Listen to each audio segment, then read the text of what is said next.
يا طالب العلم قم لا تنام، إن الزمان انقضى وانصرم. يا طالب العلم قم لا تنام، فإن الزمان انقضى وانصرم. الحمد لله رب العالمين، والعاقبة للمتقين ولا عدوان إلا على الظالمين، والصلاة والسلام على النبي الأمين وعلى آله وأصحابه والتابعين ومن اهتدى بهداه واتبع سنته إلى يوم الدين. أما بعد، أوصيكم ونفسي بتقوى الله يا عباد الله، فاتقوا الله تعالى حق التقوى. يا الله باروچوي الله ያዘዘንን በመታዘዝ የከለከለንን በመከልከል ሁሌም በሁሉም ጉዳይ ላይ በሁሉም ቦታ ላይ ጌታ አላህን የሚገባውን ፍራቻ እንፍራው። ለአኺራችን ስንቅ እንያዝ። ከስንቆች ሁሉ በላጭ ስንቅም አላህን መፍራት ሕጉን ማክበር እንደሆነ እንወቅ። የአላህ ባሮች ሆይ እነሆ የ1447ኛውን የሻዕባን ወር ሁለተኛ ሳምንት ይዘናል። ሻዕባን ማለት የረመዷን ደጃፍ ነው፣ የረመዷን ዋዜማ ነው። ሻዕባን ላይ የዓመቱ ስራዎች ወደ አላህ እንደሚቀርቡ ነቢዩ ዓለይሂ ሰላቱ ወሰላም ተናግረዋል። ጾም ሻዕባን ላይ ያበዙ የነበረውም ነቢዩ ለዚሁ ዓላማ እንደሆነ ተነግረዋል። በየሳምንቱ ሰኞና ሐሙስ ላይ ስራዎች ወደ አላህ ይቀርባሉ። በየዓመቱ ደግሞ ሻዕባን ላይ ስራዎች ወደ አላህ ይቀርባሉ። ሰኞና ሐሙስን ለምን እንደሚጾሙ ነቢዩ ሲጠየቁ ዓለይሂ ሰላቱ ወሰላም እነዚህ ሁለት ቀኖች ስራ ወደ አላህ የሚቀርቡባቸው ቀኖች ናቸው፣ ጾመኛ ሆኜ ስራዬ ወደ አላህ እንዲቀርብ እፈልጋለሁ እንዳሉት ሁሉ ሻዕባንንም ጾም ያበዙ የነበረው አብዛኛውን የወሩን ቀናት ይጾሙ የነበረው ጾመኛ ሆነው ስራቸው አላህ ዘንድ እንዲታይላቸው ነው። ረመዳን ዝግጅት ያስፈልገዋል። ሻዕባን የረመዳን ቀብልያ ነው። ፈርዶ ሶላት ከፊቱ ሱና ሶላት እንዳለ ሁሉ ከኋላውም ባዕድያ ሱና እንዳለ ሁሉ ረመዳንም ከፊት ሻዕባን ከኋላ ሸዋል ሱና ጾሞች ኢባዳዎች አሉት። ረጀብ ወር ማለት ንፋስ ነው። ሻዕባን ማለት ደመና ነው። ረመዳን ዝናብ ነው ይባል ነበር። ለዚህ የረመዳን የረሕመት የምህረት ዝናብ አስቀድመን ልባችን ልናዘጋጅ ይገባናል። ዓመቱ እንደ ዛፍ ነው። ሻዕባን ዛፉ ቅርንጫፍ ቀንዘል እንደ ማውጣቱ ነው። ረመዳን ደግሞ የዛፉ የቀንዘሉ ፍሬዎች የሚለቀሙበት ነው። ሙእሚኖች ደግሞ ፍሬው የሚለቅሙት እነሱ ናቸው ተብሏል። ያልዘራ ሰው ምርት አይሰበስብም፣ እሸት አይቆርጥም። በሚዘራበት ጊዜ የተኛ ሰው የዘሩ ሰዎች ሲያጭዱ ቁጭት ያጽደዋል፣ የሰው እጅ ያያል። ስለዚህ የረመዳንን ኸይር ዘር እንድንዘራ አሁኑኑ አስቀድመን ሻዕባን ላይ የልባችንን መሬት ልናጸዳው ልናለመልመው ይገባናል። ዱንያ ላይ የኸይር አጋጣሚዎችን ጠብቆ ልቡ ላይ ኸይርን የዘራ አካላቱን መልካም ሥራ ያሰራ ነገ አኼራ ላይ የመልካም ሥራ ዋጋውን ያጭዳል፣ ይሸለማል። ጀነት ላይ ጀነት ማለት ለምለም ባዶ መሬት ናት። ጀነትን ጀነት የሚያደርጋት በአትክልት በፍራፍሬ በሚበላ በሚጠጣው ሁሉ ጀነት እንድትሞላ የሚያደርጋት እዚህ ዱንያ ላይ ሆነን እኛ የምንሰራው ስራ ነው። እድሉ ተሰጥቶናል። በየጊዜው ደግሞ የሚያነቃቁ አጋጣሚዎችም ተፈጥረውልናል። በየሳምንቱ ጁሙዓ፣ በየወሩ ረመዳን፣ ሐጅ ላይ ዑምራ ላይ የበለጠ እንድንነሳሳ በማለት አጋጣሚዎች ተፈጥረዋል። ሙእምን ኸይርን አይጠግብም ተብሏል። ከገፍላ ከመዘናጋት ልንወጣ ይገባናል። ጊዜ ሰይፍ ነው፣ ይቆርጠሃል። ቀድመህ አንተ የቆረጥክ አጀልህን ወደ አኼራ እየተጓዝክ በመልካም ተጠቀመው እንጂ ካልሆነ ቁጭ ብሎ አይጠብቅህም ጊዜ ተብሏል። እድሜውን በወንጀል የሥራ መዝገቡን አላህ በሚጠላው ነገር የሞላ ሰው ረመዳን ሳይመጣ በፊት በተውበት መዝገቡን ሊያጸዳ ወደ አላህ ተባረከ ወተዓላ ሊመለስ ይገባዋል። ለረመዳን ልብስ እንደምንገዛው ቤት እንደምናድሰው ከዚያ በፊት አስቀድመን ልባችንን ልናጸዳ ከአላህም ጋር ከሰው ልጆችም ጋር ያለንን ግንኙነት ልናስተካክል ይገባናል። ሻዕባን 15ኛው ሌሊት ላይ አላህ ተባረከ ወተዓላ የሰው ልጆችን በሙሉ ይቅር ይላል። በአላህ የሚያጋሩና ከወንድም ከእህታቸው ጋር የተጣሉ ቂም ያለባቸው ሰዎች ሲቀሩ ተብሏል። ቂም ይዞ ወደ ረመዳን መግባት ጾም መጀመር አግባብ አይደለም።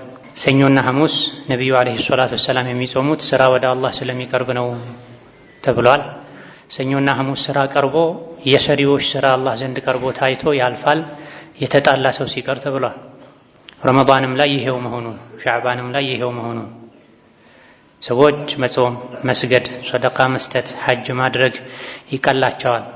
ነገር ግን ስሜታቸውን አሸንፈው የበደላቸውን ሰው ይቅር ማለት የተቆራረጠን ሰው ፈልጎ መቀጠል ትልልቅ ሰዎች እንጂ ማይችሉት እሱን ከማናገር መለከል መውት ቢያናግረኝ ይሻላል የሚሉ ሰዎች አሉ። ለስሙ ይሰግዳሉ፣ ይጾማሉ። ረመዳን ሲመጣ ጀለቢያ፣ ኮፍያ፣ ጥምጣም ይጠቀማሉ። ነገር ግን ውስጣቸው በወንድም በእህታቸው ጥላቻ ተሞልቶ ጾምን ይቀበሉታልና ይህ መሆን የለበትም። ጾም ሲመጣ ቤት ልብስ ከማደስ ከመቀየር በፊት ልብን ማደስ ይገባል። በስራ ፈትነት እድሜውን ያሳለፈ ሰውም የቀረውን ህይወቱን በኸይር ሊያሳልፍ ይገባል። አጀል ስውር ነው። የማናችንም አጀል መቼ እንደሚጠናቀቅ የዱንያ ቆይታ አብቅቷል ዳይ ወደ አኺራ መቼ እንደምንባል ስለማናውቅ ሁሌም በኸይር ስራ ልንጠመድ ይገባናል። የረመዳን የኸይር ስራ እሽቅድድም ሜዳ ላይ ከመግባታችን በፊትም በተቀሩ በሻዕባን ቀናቶች ኸይርን ልንለማመድ ይገባናል። ጾሙን፣ ሰደቃውን፣ ቁርአኑን፣ እስትግፋሩን፣ ዚክሩን፣ ዝምድና መጠየቁን፣ መቀጠሉን ልናበዛ ልንለማመድ ይገባናል። ዓመቱን ሙሉ ከአላህ የራቀ ሰው ረመዳን ላይ ኸይር ስራ ልስራ ቢል ሰውነቱ ይተሳሰራል፣ አይታዘዘውም። ዓመቱን ሙሉ ወንጀል ሲሰራ የከረመ ሰውም ሻዕባንንም ረመዳንንም የወንጀል ወር ሊያደርገው አይገባም። ያ ዘ ለዚ ማ ከፋሁ ዘንቡ ፊ ረጀቢን ሐታ ዓሳ ረበሁ ፊ ሸህሪ ሸዕባኒ ለቀድ አضለከ ሸህሩ ሰውሚ ባዕደሁማ ፈላ ቱሰይሩሁ አይضን ሸህረ ዒስያኒ። ዓመት ሙሉ ወንጀል ያልበቃ ሆይ ረጀብንም በወንጀል ያሳለፍክ ሆይ ሻዕባንም ላይ ወንጀል ስትሰራ የቆየህ እነሆ ከፊት ለፊትህ አይደለም ከወንጀል ከሐላሉ ምግብና መጠጥ መታቀብ ግዴታ የሚሆንበት ወር እየመጣ ነውና እንደ ልማድህ ረመዳንንም የወንጀል ወር አታድርገው። ምን ላድርግ ታዲያ ካልክ ወትሉል ኪታበ ወሰቢሕ ፊህ ሙጅተሂዳ ፈኢነሁ ሸህሩ ተስቢሕን ወኢሕሳን። ረመዳንን የቁርአን ወር አድርገው፣ የዚክር ወር አድርገው፣ የዱዓ ወር አድርገው፣ የሰደቃ ወር አድርገው። ይሄም እንዲገራለህ አሁን ዛሬ ተለማመድ። ለራስህ ተጨነቅ። ያበላህ ያጠጣህ የምታደልበው ሰውነት አላህን ካልፈራህ ኸይር ካልሰራህበት ነገ የጀሃነም ማገዶ መሆኑ አይቀርም። ያ አዩሃ አለዚነ አመኑ ቁ አንፉሰኩም ወአህሊኩም ናራ ወቁዱሃ ናሱ ወልሒጃራ ዐለይሃ መላኢከቱን ጊላዙን ሽዳዱን ላ ያዕሱነ አላህ ማ አመረሁም ወየፍዐሉነ ማ ዩእመሩን ተብሏል። እናንተ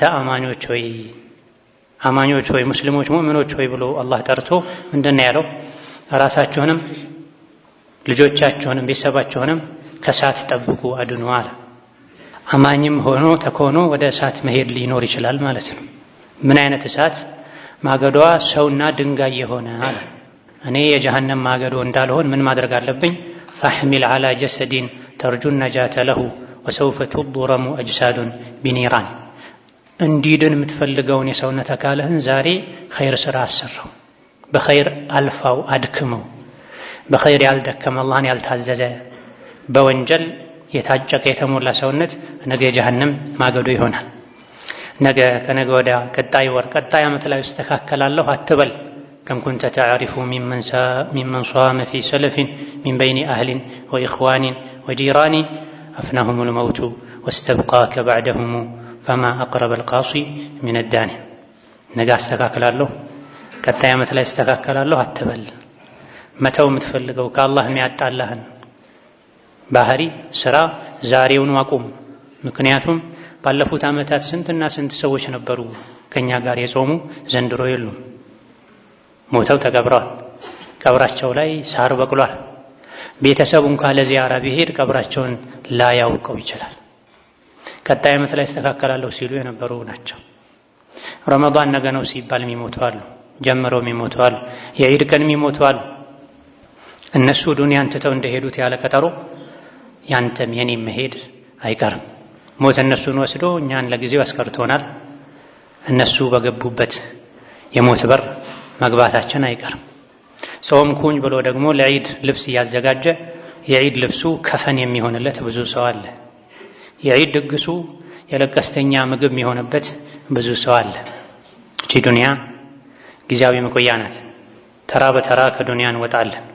ሀብታሙም፣ ድሃውም፣ መሪውም፣ ተመሪውም፣ ሕፃኑም፣ አዋቂውም በየተራው ከዱንያ አንድ ባንድ ይወጣል። ታዲያ ትተናት የምንሄደዋን ዱንያን ያሳመረን ዓመቱን ሙሉ ቀኑን 24 ሰዓት ሙሉ ለዱንያ የተጨነቀን አኺራችን ቸላ ልንል አይገባንም። ዱንያ ምንም ያክል ብናሳምራት ትፈርሳለች። ያንተ በውድ ዋጋ የገዛኸው ቤትህ የሆነ ሰው መቃብር ሊሆን ይችላል። ከጊዜ በኋላ ባዶ ሆኖ አንተም ሞተህ ልጆችህም ሞተው ዘር ማንዘርህ አልቆ ያንተ ውድ ዋጋ የገዛኸው ቤት የቀብር መንደር መኖሪያ ሊሆን ይችላል። አለኝ ብለን የምንኮራበት የምንተማመንበት ነገር በሙሉ ጠፊ ነው፣ የኛ አይደለም። ወሩሑ ሚንከ ወዲዐቱን ውዲዕተሃ ሰተሩዱሃ ቢረግሚ ሚንከ ወቱስለቡ። ትልቁ አለኝ ብለን የምንኮራበት ነገር ሩሓችን ነፍሳችን ናት አይደል? ነፍሳችንም አንድ ቀን ትወሰዳለች። መለከል መውት እስከነ አጋዦቹ መጥቶ ይወስዳታል። እቅድ አለኝ፣ ዓላማ አለኝ፣ ልጅ ያጠባሁ ነው፣ አራስ ነኝ፣ ሙሽራ ነኝ፣ አዲስ ነው ያገባሁት ብትል መለከል መውት መስሚያ የለውም። አጀል ከደረሰ ይዞ ነው የሚሄደው። መቼ ነው ይሄ የሚሆነው አናውቅም። ቤት ቁጭ ብለህ ጣፋጭ ምግብህን የጎረስክ በትንታ ህይወትህ ሊያበቃ ይችላል። የምትኮራበት መኪናህን ያሽከረከርክ ህይወትህ ሊያልፍ ይችላል። በተኛህበት ላትነሳ ትችላለህ። የክብር የማዕረግ ልብስህን በእጅህ የለበስከውን ድንገት እዛው ህይወትህ አልቆ ሰዎች ሊያወልቁልህ ይችላል። እንደዚህ ነን እኛ። ሩሓችን ሁሉ ተነጥቃ ትወሰዳለች። ቀን ከሌሊት ሁሌ ምንለፋላት፣ ምንጨነቅላት፣ ምንሮጥላት ዱንያ ዳሩን ሐቂቀቱሃ መታዑን የዝሀቡ። ሐቂቃ እውነቱ ዱንያ የተውሱ ዕቃ ናት። ትወሰዳለች፣ ትመጣለች፣ ትሄዳለች። ዱንያ ላይ ለፍተን ደክመን የሰበሰብነው ነገር በሙሉ ጣረሞት ላይ ስንደርስ ያስጠላናል። አይጠቅምማ። የሚጠቅመው ኢማን ነው፣ መልካም ስራ ነው። ይሄን ጫኑልኝ፣ መልካም ስራ አብራችሁ ቅበሩ፣ ከኔ ጋር በመኪና ይቅበሩኝ፣ በአዲሱ ከገሌ ሀገር ባመጣሁት ምርጡ ጨርቅ ከፍኑኝ ምትል ምንም አያደርግም። አፈር ይበላዋል፣ ትል ይራመድበታል። የምትጨነቅለት ገላህ፣ ምሳስይለት ሰውነትሽ። ሰው ማለት ይሄ ሰው በኢማኑ በመልካም ስራ ተበል ዳሪን ላ የዱሙ ነዒሙሃ ወመሺዱሃ አማ ቀሪቢን የኽረቡ። እጅጉኑ የምታስጠላ ምድር ናት ዱንያ ማለት። ዓመት 2 ዓመት 3 ዓመት ተጨንቀህ አሳምረህ የገነባኸው ቤት ነገ ይፈርሳል። ፈራሽ ናትና ዱንያ ራሷ ትተሃት ትሄዳለህ። ታዲያ ምንድን ነው የሚያዋጣው? ወተዘወዱ ፈኢነ ኸይረ ዛዲ ተቅዋ። ስንቅ ያዙ። ስንቅ ማለት የሚያምር ቤት አይደለም፣ ትልልቅ ፍሪጅ ላይ የተቀመጠ አስቤዛ አይደለም። ስንቅ ማለት አላህን መፍራት። ለስንቅ የበለጠ የምንጨነቅበት አዋጭ ስንቅ የምንይዝበት ወር ረመዳን ነው። ለረመዳን ቅድመ ዝግጅት ልናደርግ ውስጣችን ልናጠራ መልካም ገበያ ነው ብለን እያንዳንዷን ደቂቃ በአግባቡ እንጠቀም ይገባናል። ያ አዩሀ ለዚነ አመኑ ኩቲበ ዐለይኩም ሲያሙ ከማ ኩቲበ ዐለ ለዚነ ሚን ቀብሊኩም ለዐለኩም ተተቁን። ባረከላሁ ሊ ወለኩም ፊል ቁርአኒል ዐዚም ወነፈዐኒ ወኢያኩም ቢማ ፊሂ ሚነል አያቲ ወዚክሪል ሐኪም። አቁሉ ቀውሊ ሃዛ ወአስተግፊሩላህ ሊ ወለኩም ወሊሳኢሪል ሙስሊሚን ፈስተግፊሩሁ። አልሐምዱሊላሂ ዐላ ኢሕሳኒህ ወሽክሩ ለሁ ዐላ ተፈዱሊሂ ወምቲናኒህ وأشهد أن لا إله إلا الله وحده لا شريك له تعظيما لشأنه وأشهد أن محمدا عبده ورسوله الداعي إلى رضوانه صلى الله عليه وعلى آله وأصحابه وإخوانه وسلم تسليما كثيرا. أما بعد، يا الله ባሮቼ ጾም የተደነገገበት ዋነኛ ዓላማ የአላህን ፍራቻ መማር፣ መለማመድ ነው፣ መተግበር ነው። የአላህን ፍራቻ መለማመድ መተግበር። በሁሉም ጉዳይ ላይ አላህን መፍራት የሚቀለን የዱንያን ምንነት ስናውቅ ነው። ተጓዥ ነኝ እኔ፣ እንግዳ ነኝ እኔ፣ ድልድይ ላይ ነው ያለሁት። ወደ ምስራቅ ወደ ምዕራብ ፀሐይ ስትዞር ሊጠፋ የሚችል ጥላ ስር ነው ቁጭ ያልኩት። ዋና ቋሚ ሀገሬ መኖሪያዬ አኺራ ነው፣ ለአኺራዬ ልስራ ስንል ነው። ምንም ያክል በሰላም በተድላ በደስታ ብንኖር አንድ ቀን ያቺ ከዱንያ የምንወጣባት ቀን መምጣቱ አይቀርም። ጊዜው ይርዘምም ይጠር፣ አንድ ቀን ሞት አይቀርም።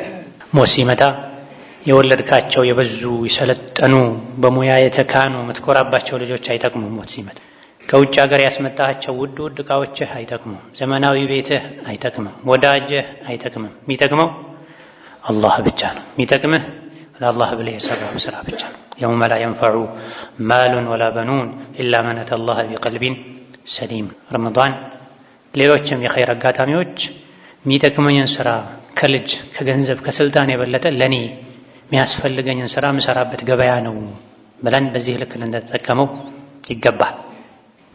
ከዱንያ ወጥተን ወደ አላህ ስንሄድ መልካም ስራ ይዘን ካልቀረበን፣ ንጹህ ልብ ይዘን ካልቀረበን ዋጋ የለንም። ዱንያ ላይ ማንነቱ ማይታወቅ ሰው እንኳ ቢሆን የሰዎችን አይን ማይሞላ አላዋቂ ሰዎች ዘንድ የሚናቅ ሰው እንኳ ቢሆን ንጹህ ልብ ካለው መልካም ስራ ከሰራ ሐራምን ወንጀልን ከተከለከለ ከራቀ አላህ ዘንድ ትልቅ ሰው ሲሞት በደስታ ይወጣል ከዱንያ። ዱንያ ላይ ምንም ያክል ቢመቸው ቢደላው ሁሉ ነገር ቢሟላለት አላህን ካልፈራ ጥሩ ስራ ካልሰራ ለአኺራ የሚሆን አስቀድሞ የሸኘው ሀብት ከሌለው ሲሞት ይጨንቃል፣ አኺራ ላይ ይዋረዳል። ያ ዒባደላህ ስራ መስራቱ ብቻም በቂ አይደለም። የሰሩትን ስራ መጠበቅ ያስፈልጋል። ሻዕባን ላይ ብዙ የሚጾሙ ሰዎች አሉ። ረመዳን ላይ የሚጾሙም ሰደቃ የሚሰጡም ሰዎች አሉ። ነገር ግን በዛው ልክ የሰሩትን መልካም ስራ በምላሳቸው በመጥፎ ስራቸው የሚያበላሹ ሰዎች አሉ። ሻዕባን ላይ ስራ ወደ አላህ ይቀርባል፣ ጾመኛ ሆኜ ስራዬ እንዲቀርብ እፈልጋለሁ ያሉት ነቢዩ ዓለይሂ ሰላቱ ወሰላም ሻዕባን ላይ ስራ አላህ ዘንድ የሚቀርበው ከረመዳን በፊት ውስጥን ማጽዳት አስፈላጊ መሆኑን ለመጠቆምም ጭምር ነው። ሰኞና ሐሙስ ስራ ወደ አላህ ይቀርባል። የተጣላ ሰው ስራው ይመለሳል፣ አቆዩት ይባላል ከተባለ ቂም ይዞ ተጣልቶ ተቆራርቶ ጀርባ ተሰጣቶ ረመዳንን መጾም ጥቅም የለውም ማለት ነው። ነገ ልሞት እችላለሁ የሚል ሰውም ቂም ይዞ ውሎ አያድርም። ምን ይጠቅማል? ሰዎች እኛን ገፍተውን በድለውን ከሆነ እኛ ስንት ጥፋት አጥፍተናል ከአላህ ጋር ባለን ግንኙነት። ስንትና ስንት ጥፋት ከማጥፋታችን ጋር አላህ ያበላናል፣ ያጠጣናል ይቅር ስለሚለን ነው። ሰውን ይቅር ባለን ቁጥር አላህ ይቅር ይለናል። ከሰው ጋር ባለን ግንኙነት አጥባቂዎች በሆነን ቁጥር አላህም ያጠብቅብናል። አላ ቱሒቡና አን የግፊረ አላሁ ለኩም፣ አላህ ይቅር እንዲላችሁ አትፈልጉም እንዴ? ይቅር በሉ ተብሏል። አኺራ ላይ ምንም ስራ የለኝም ብትል በጣም አብዝቶ የበደለኝን ሰው ይቅር ብያለሁ ጌታዬ፣ እቺ ስራ አንተ ዘንድ ትመዝገብልኝ ማለት አንድ ወደ አላህ መቃረቢያ መልካም ስራ ነው። ሻዕባን ላይ ለረመዳን ልምምድ ለማድረግ ጾም ልናበዛ፣ ቁርአን መቅራት ልናበዛ፣ መስጂድ ላይ መቆየትን ልናበዛ፣ ሶደቃን ልናበዛ ይገባናል። ወደ ዋናው የገበያ የመልካም ስራ ወር ውስጥ ከመግባታችን በፊት መለማመድ አለብን፣ መዘጋጀት አለብን። ፈርድ ሶላት ከፊት ቀብልያ ተሰግዶ ዱዓ ተደርጎ ሲሰገድና የሮጡ ከውጪ ተገብቶ ወዲያው ሲሰገድ አንድ አይደለም። ሱና ሰግዶ ዱዓ አድርጎ ወደ ፈርድ የገባ ሰው የተረጋጋ ሶላት መስገድ እንደሚችለው ሁሉ ሻዕባንን ከፊት ጾሞ ቁርአን ቀርቶ ተዘጋጅቶ ውስጡን አጽድቶ ያሳለፈ ሰው ረመዳን ሲመጣ የኸይር አጋጣሚውን በአግባቡ መጠቀም ይችላል። ሻዕባን ላይ ከሚወደዱ ስራዎች አንዱ ጾም ነው። ሻዕባንን 1-3 ቀኖች ሲቀሩ ሁሉንም መጾም ይቻላል። ወር ሙሉ የሚጾመው ረመዳን ብቻ ስለሆነ ሙሉውን ሻዕባን ላለመጾም 1-3 ቀን ካፈጠሩ በቂ ነው። የቻለ ሰው ሙሉውን ቢጾም ችግር የለውም። የተወሰኑ ቀኖችን አስቀርቶ ያልቻለ ሰው 1 ቀን የጾም 1 ቀን ቢበላ፣ 2 ቀን የጾም 1 ቀን ቢበላ፣ 1 ቀን የበላ 2 ቀን ቢጾም ይቻላል። ሻዕባን ላይ ጾም ማብዛት ተወዳጅ ነው። ነገር ግን ረመዳን ነገ ነው ወይስ ከነገ ወዲያ የሚባልበት የጥርጣሬ ቀን ላይ ጾም ሊሆን ይችላል ብሎ ለጥርጣሬ መጾም ይከለከላል። ቀዷ ያለበት ሰው ሰኞና ሐሙስን ያስለመደ ሰው ቢጾም ችግር የለውም። የሻዕባን 15ኛውን ሌሊት ለየት ባለ መልኩ በዒባዳ ማሳለፍ ቢድዓ ነው።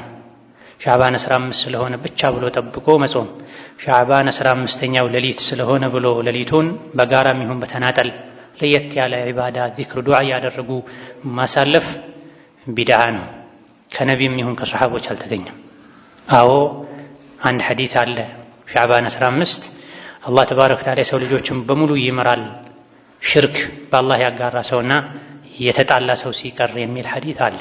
ይሄ ሐዲስ ሶሒህ ነው አይደለም ኺላፍ አለበት። ሶሒህ ነው እንኳ በሚለው ከሄድን ይህ ቀን የምህረት ቀን መሆኑ ብቻ ነው በሐዲሱ የተነገረው እንጂ ይሄን ምህረት ታገኙ ዘንድ ሻዕባን ቀኑን ጾሙት 15ኛውን ለየት አድርጋችሁ ሌላውን ሳትጾሙ ቆይታችሁ 15ን ብቻ ጾሙ የሚል መልእክት የለውም።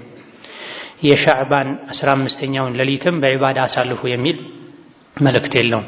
በዚህ ዙሪያ የሚነገሩ ሐዲሶች በሙሉ የሻዕባን 15ኛውን ሌሊት በዒባዳ ማሳለፍን በተመለከተ የሚነገሩ ሐዲሶች በሙሉ ውሸት ናቸው፣ ደካማ ናቸው። ከጊዜ በኋላ አንዳንድ ታቢዒዎች የሻዕባን 15ኛው ሌሊት ልዩ ትሩፋት እንዳለው ይናገሩ እንደነበረ ኢብኑ ረጀብ ገልጸዋል። ነገር ግን እነሱም ቢሆን ከነቢዩ ዓለይሂ ሰላቱ ወሰላም ማስረጃ አግኝተው ሳይሆን ከእስራኤልያት በሙሳ በዒሳ ዘመን ከነበሩ ሰዎች የሚነገርን አፈታሪክ እንደዚህ ይዘው ነው። ከዛ በኋላ እነ ኢማሙ ማሊክ ሌሎችም የመካ የመዲና ታቢዒዎችም ጭምር አውግዘዋል። ኢማሙ ማሊክ ይሄ ቢድዓ ነው ብለዋል። ሻዕባን 15ን ለየት አድርጎ በዒባዳ ማሳለፍ ቢድዓ ነው ብለዋል። ቢድዓ ጋር ሳንሄድ የተለያዩ ኸይር ስራዎች አሉ። የተፈቀደ ሱና አለ። ሻዕባን አብዛኛውን መጾም፣ ለተቸገሩ ሰዎች ለረመዳን አስቤዛ እንዲያዘጋጁ ቀደም ብሎ ሶደቃ መስጠት፣ ተውበት ማድረግ፣ የተጣሉትን ሰው መታረቅ መቆየቱ ተገቢ ካለመሆን ጋር እስከ ረመዳን ብዙ አላህ የሚወዳቸው ሐላል የተፈቀዱ ሱና ስራዎች አሉ። በዛ ልንዘጋጅ ይገባናል። ثم صلوا وسلموا على البشير النذير والسراج المنير فقد أمركم بذلك ربكم قائلا إن الله وملائكته يصلون على النبي يا أيها الذين آمنوا صلوا عليه وسلموا تسليما اللهم صل وسلم وبارك على عبدك ورسولك نبينا محمد وعلى آله وأصحابه وأتباعه وسلم تسليما كثيرا اللهم أعز الإسلام والمسلمين وأذل الشرك والمشركين ودمر أعداءك أعداء الدين اللهم اجعل هذا البلد آمنا مطمئنا سخاء رخاء وسائر بلاد المسلمين اللهم آمنا في دورنا وأوطاننا ولا تسلط علينا بذنوبنا من لا يخافك فينا ولا يرحمنا اللهم بلغنا رمضان اللهم بلغنا رمضان وأعنا فيه على الصيام والقيام اللهم بلغنا رمضان وأعنا فيه على الصيام والقيام ربنا آتنا في الدنيا حسنة وفي الآخرة حسنة وقنا عذاب النار آمين والحمد لله رب العالمين.